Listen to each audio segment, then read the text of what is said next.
also between competitors. Okay. We have time for a few questions. Okay, we've got a hand up right there. And give us your name, your question, and if you have a preferred answer, you can Hi, Beth Horowitz. I'm on corporate boards and nonprofit boards. So you had some suggestions regarding workforce development. One thing I didn't see on the list is collaboration between business and the educational system to suggest which skills business really needs in the future that are not being integrated into the educational system, whether it's requirements that high schools offer coding courses or that vocational schools offer manufacturing technology courses. I have some knowledge of Harvard's project on U.S. competitiveness, and they have a recommendation like that in their report. So what do you think? Jamison, do you want to start on that? Yeah, sure. So we have, it's a great point. I think there's two aspects of it. One is, so the recent committee from the province around high skills labor and the skills gap talked about labor market information as one of the main problems here in the province, that there's not an alignment. First of all, there's not enough data for us to know, number one. And number two, what levers would the minister have to actually move? The nimbleness of the university sector is not necessarily always there. We have addressed it in the past in some of our reports. On this one, we focused on the experiential learning, which addresses it to a certain extent, maybe not in the lower levels of curriculum on high school level and the rest, but it's something we've spoken to in the past. It wasn't necessarily highlighted in this report, but it's an excellent point.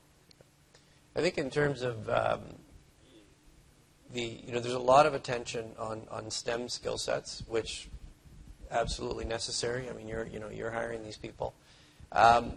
When we talk to businesses, often, and I do run a business school, so you can take this for what it's worth. But when we talk to businesses, what we often hear is, you know what, we've got great software engineers, we've got great data scientists, we've got great health scientists.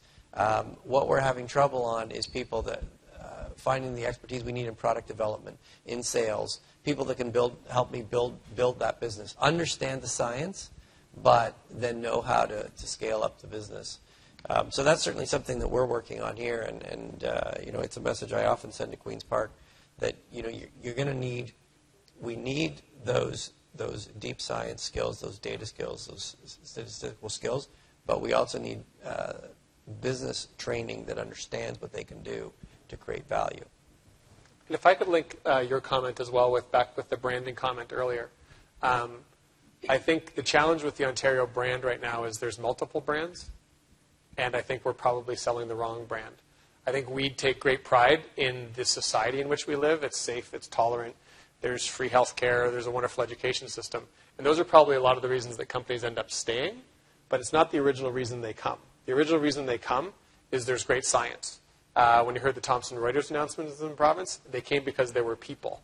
And if I were to be slightly cynical, there's a lot of people, so they don't have to pay them a lot. If the more talent there is in the initial, it reduces the labor cost.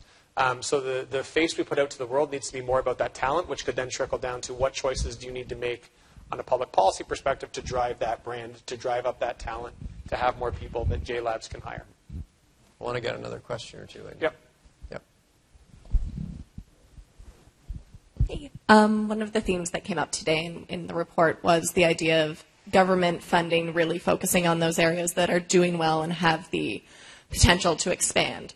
But if we're doing that and shifting funding over, it's got to come from somewhere. So I was wondering if the panel had any recommendations on areas we should get out of in terms of government financial support, or how would you find that extra funding for the areas that are doing well? You want to start? I mean, I can offer a few thoughts. Look, there's no easy answer to that question, and I think in many cases, it's not about, slashing some program to create a whole new one. It's a matter of sort of gradually shifting. But, I think the message in some things, so take some of the parts of the tax system. So it tends to be very indirect. So you take SHRED, which is the scientific tax credit. That is important to a lot of companies, but it's incredibly, it's a federal program. It's an incredibly expensive program, $5 billion. It's very indirect. I think one idea would be to shred a bit and use some of that money to, find more directed money to the key places, in your community where a couple $100,000 would make a huge difference. Create a system where, accredited angel investors could get some who know how to invest, have proven track records, who know how to pick winners. Get, say, some matching from the government and non-dilutive debt to add capacity to the system.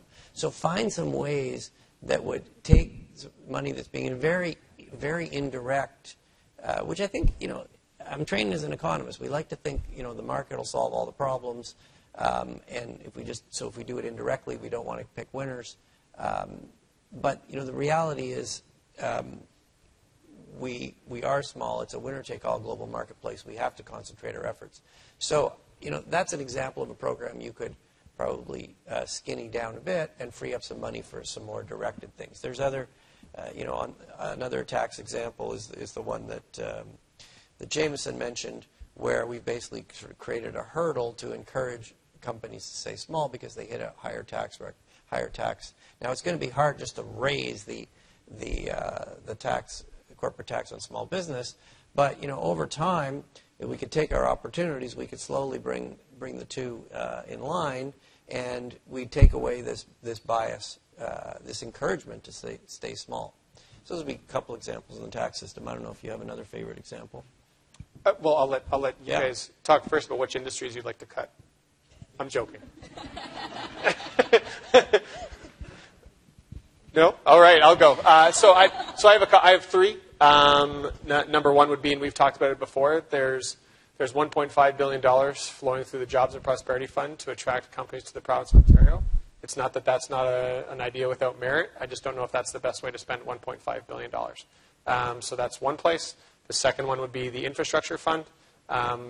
We can't say that infrastructure is being built to build a more productive economy and then build infrastructure which isn't productive.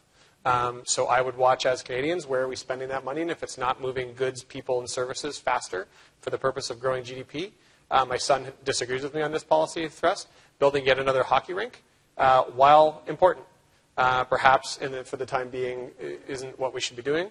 And number three would be follow all of ICP's recommendations to drive up everyone's earnings by $4,000, which will increase taxes by about $2,000 a person. So there you go. Okay. I think we better end on that note. With that, I have three thanks. First, please join me in thanking our panelists this morning.